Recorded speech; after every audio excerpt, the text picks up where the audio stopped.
Selamat pagi pemirsa, apa kabar Anda hari ini? Senang sekali kami dapat menjumpai Anda dalam berita Papua hari ini. Saya Yuni Rumbaran beserta tim redaksi telah menyiapkan sejumlah berita menarik dan aktual untuk Anda. Berikut 3 berita utama.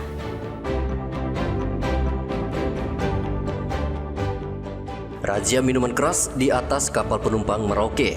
Polisi temukan puluhan liter miras oplosan.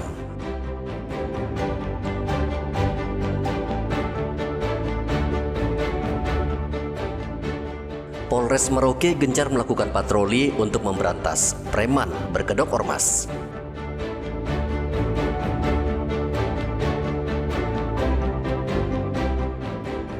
Meski sepi umat, perayaan Waisak di Merauke berlangsung hikmat.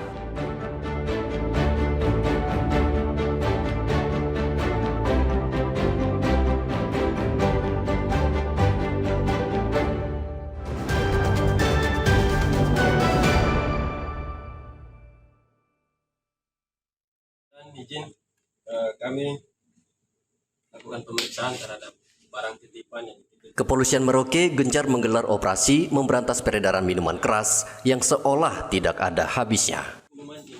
Polisi bahkan memburu para penyelundup minuman keras melalui kapal penumpang.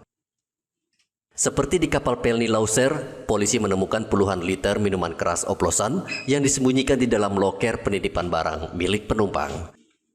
Minuman keras tersebut dikemas dalam 2 karton dan sebagian dimasukkan dalam karung dan terbungkus rapi. Seluruh minuman keras lokal tersebut langsung dibawa ke pos pelabuhan Yosudarso untuk dimusnahkan. Bisnis minuman keras oplosan menggiurkan. Hal ini karena ada ceruk pasar yang menyerapnya. Semakin gencar aparat memberantas minuman keras Sopi di Merauke, semakin berani para penyelundup ini membawa masuk minuman jenis ini ke Merauke. Muhammad Ridwan melaporkan dari Merauke, Papua Selatan.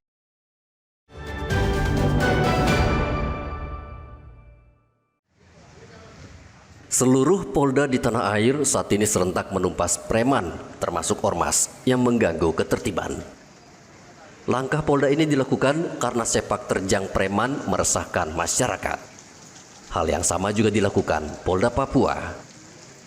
Dengan nama Operasi Sikat Premanisme, Kapolda memerintahkan seluruh jajarannya membasmi premanisme di sejumlah tempat, termasuk di Merauke, Papua Selatan. Menurut Kepala Seksi Humas Polres Merauke, AKP Pri Sutejo, premanisme juga merajalela di Merauke, mulai dari pemalakan, penodongan, hingga perampokan. Mereka bertindak sendiri maupun berkelompok. Ia berharap operasi sikat premanisme ini membuat masyarakat tenang dalam melaksanakan aktivitas sehari-hari. Jadi tujuan dari operasi sikat Kartens 2025 adalah untuk menjaga situasi Kamtipmas di Kabupaten Merauke tetap aman dan kondusif. Selain itu juga untuk tidak terganggunya iklim investasi yang ada di Kabupaten Merauke.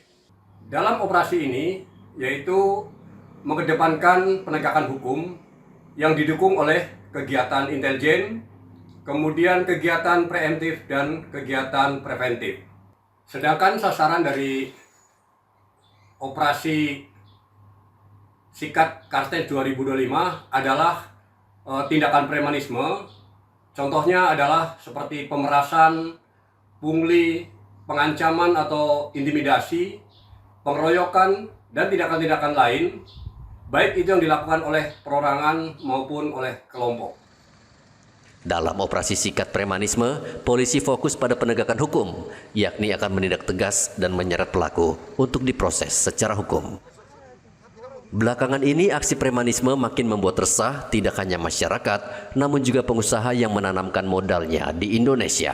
Mereka memeras dan memalak, tidak sedikit premanisme mendapat perlindungan dari ormas tertentu. Muhammad Ridwan melaporkan dari Merauke, Papua Selatan.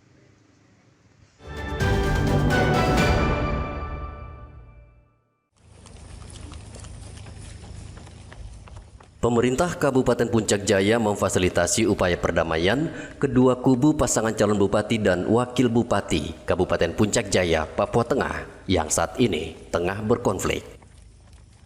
Proses perdamaian dengan cara adat belah kayu doli yang digelar di lapangan alun-alun Monumen Roh Kudus, Distrik Mulia, Kabupaten Puncak Jaya. Proses perdamaian ini dihadiri kedua pasangan calon bupati dan wakil bupati Puncak Jaya, yakni nomor urut 1 Yuni Wonda Muskogoya dan nomor urut 2 Miren Kogoya Mendi Wonerengga. Gubernur Papua Tengah Meki Nawipa mengatakan ritual adat dari suku Dani ini merupakan simbol yang menandakan kedua kubu atau paslon bersepakat untuk mengakhiri konflik yang terjadi selama 7 bulan. Provinsi juga sudah keluarkan uang yang cukup besar. Seluruh korban kita terbangkan. Sekarang kita bangun rumah. Saya sudah bicara dengan bupati terpilih. Kita bangun rumah, kita bangun sekolah. Bakar 1 hari. Bangun itu bisa 20-30 tahun. Jadi masyarakat ke depan kita sudah tidak usah lagi perang. Kita bicara baik-baik. Kita punya budaya itu begini sudah. Duduk baru bicara-bicara selesai baru jalan. Saya pikir itu ada Miren dengan Pak Mendi. Kita juga ada di Nabire. Kalau di sini gelap turun Nabire ketemu saya. Kalau di sini terang, kerja sama-sama untuk mendukung Pak Yuni yang sudah jadi bupati. Masih muda, kita bisa jadi bupati lagi di tahun-tahun mendatang.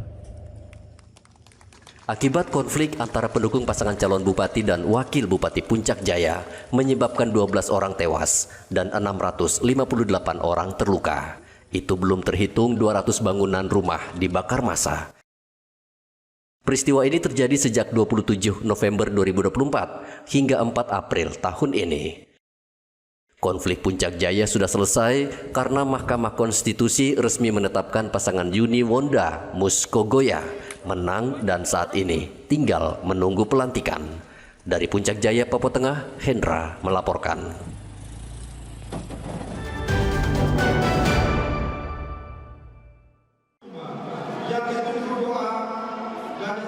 Pemerintah Kabupaten Mimika secara resmi melepas keberangkatan 149 calon jemaah haji tahun 2025.